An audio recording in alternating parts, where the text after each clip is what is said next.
नमस्कार दोस्तों, स्वागत है आप सभी का एक बार फिर से हमारे चैनल में। आज हम आपके लिए परिवर्तिनी एकादशी की व्रत कथा लेकर आए हैं। एक समय युधिष्ठिर महाराज भगवान श्री कृष्ण से कहने लगे, हे भगवान, भाद्रपद मास की शुक्ल पक्ष एकादशी का क्या नाम है, इसकी क्या विधि है तथा इसका महत्व कृपया करके मुझे बताइए। तब भगवान श्री कृष्ण बोले, हे धर्मराज, पूर्ण स्वर्ग और मोक्ष को प्राप्त करने वाली तथा सभी पापों का नाश करने वाली यह उत्तम भाद्रपद मास की शुक्ल पक्ष की एकादशी है, जिसे जल झूलने एकादशी, परिवर्तन एकादशी या वामन एकादशी के नाम से जाना जाता है। अब मैं आपको इस वामन एकादशी की एक व्रत कथा सुनाता हूँ, इसे ध्यानपूर्वक सुनिएगा। एक समय भक्त प्रहलाद के पुत्र राजा बलि दैत्यों के राजा थे, जिन्होंने अपने पराक्रम से तीनों लोकों पर आधिपत्य कर लिया था। हालांकि उनमें अपने दादा के समान दानवीरता के भी गुण थे, लेकिन असुर कुल के होने के कारण उनमें अहंकार भी बहुत ज़्यादा था। उन्होंने अपने गुरु शंकराचार्य की सहायता से 100 यज्ञों का आयोजन करवाया, जिसके पूर्ण होते ही वह सदा के लिए देवराज इंद्र के आसन पर विराजमान हो जाते। जब उन्होंने 99 यज्ञ पूर्ण कर लिए, तब देवराज इंद्र सभी देवताओं के साथ भगवान विष्णु के पास गए और उन्होंने उनसे सहायता मांगी। वैकुंठ पहुंचकर देवराज इंद्र ने भगवान श्री हरि विष्णु को सारी समस्या बता दी और कहने लगे कि यदि बलि ने 100वां यज्ञ पूर्ण कर लिया तो उसका अंत करना असंभव हो जाएगा। इसलिए धर्म की रक्षा के लिए हे श्री हरि, आपको धरती पर अवतार लेना ही होगा। तब भगवान श्री हरि विष्णु ने स्थिति की गंभीरता को समझते हुए पृथ्वी पर अवतार लेने का निश्चय किया। जब राजा बलि अपने गुरु शंकराचार्य के साथ 100वें यज्ञ का आयोजन करने जा रहे थे, तभी वहाँ भगवान विष्णु एक छोटे कद वाले ब्राह्मण का रूप लेकर वहां पहुंचे तथा दान मांगने के लिए इच्छा प्रकट करने लगे। राजा बलि अपनी दानवीरता के लिए प्रसिद्ध थे, इसलिए उन्होंने यज्ञ शुरू करने से पहले उस बटुक ब्राह्मण को दान देने का निश्चय किया। वामन अवतार में आए भगवान श्री हरि विष्णु ने कुछ भी मांगने से पहले बलि से संकल्प लेने को कहा कि वह जो कुछ भी मांगेंगे वह उन्हें अवश्य देंगे।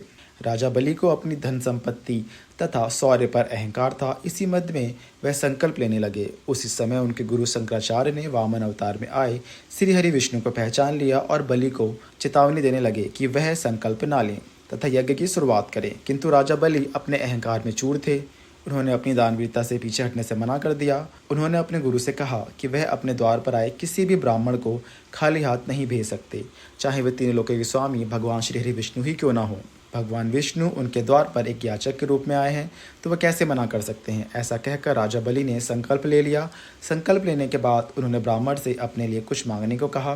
तब ब्राह्मण अवतार में आए भगवान श्री हरि विष्णु ने अपने लिए 3 पग धरती मांगी, जिसे राजा बलि ने स्वीकार कर लिया। बलि के स्वीकार करते ही भगवान विष्णु के वामन अवतार ने अपना रूप अत्यधिक विशाल कर लिया तथा संपूर्ण ब्रह्मांड में फैल गए। वामन रूप में श्री हरि विष्णु ने अपने एक पैर से संपूर्ण धरती को नाप लिया और दूसरे पैर से स्वर्गलोक को नाप दिया। जब तीसरा पग रखने के लिए कोई जगह शेष नहीं बची, तब उन्होंने राजा बलि से कहा, अब मैं अपना तीसरा पग कहाँ रखूं? संपूर्ण भूमि और स्वर्ग को मैं नाप चुका हूँ। यह सुनकर राजा बलि का अहंकार चूर चूर हो गया तथा उन्होंने तीसरा पद रखने के लिए अपना मस्तक आगे कर दिया। तब वामन रूप में भगवान श्री हरि विष्णु ने अपना तीसरा पग राजा बलि के सिर पर रखकर उनका अभिमान भंग कर दिया और यह सिद्ध किया कि उनके समान कोई भी बड़ा नहीं है। इसके साथ ही वामन अवतार में श्री हरि राजा बलि से बहुत अधिक प्रसन्न हुए तथा उन्हें भविष्य में इंद्र लोक प्रदान करने का वरदान दे दिया। इसके बाद उन्होंने राजा बलि को पाताल लोक भेज दिया तथा स्वर्ग का शासन इंद्रदेव को सौंपकर भगवान श्री हरि अंतर्ध्यान हो गए। आगे भगवान श्री कृष्ण कहते हैं, हे राजन युधिष्ठिर, इस एकादशी को भगवान श्री हरि शयन करते हुए करवट लेते हैं, इसलिए तीनों लोकों के स्वामी भगवान विष्णु की इस दिन पूजन करना बहुत ही शुभ माना जाता है। इस दिन तांबा, चांदी, चावल और दही का दान करना उचित है। रात्रि में जागरण अवश्य करना चाहिए।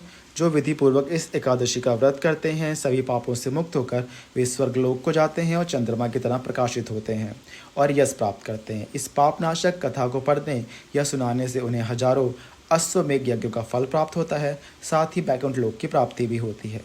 तो दोस्तों, कैसी लगी आपको यह कथा? हमें कमेंट्स करके जरूर बताएं। वीडियो को लाइक करें और ऐसी ही कथा, कहानी और जानकारी के लिए हमारे चैनल को सब्सक्राइब करें। धन्यवाद।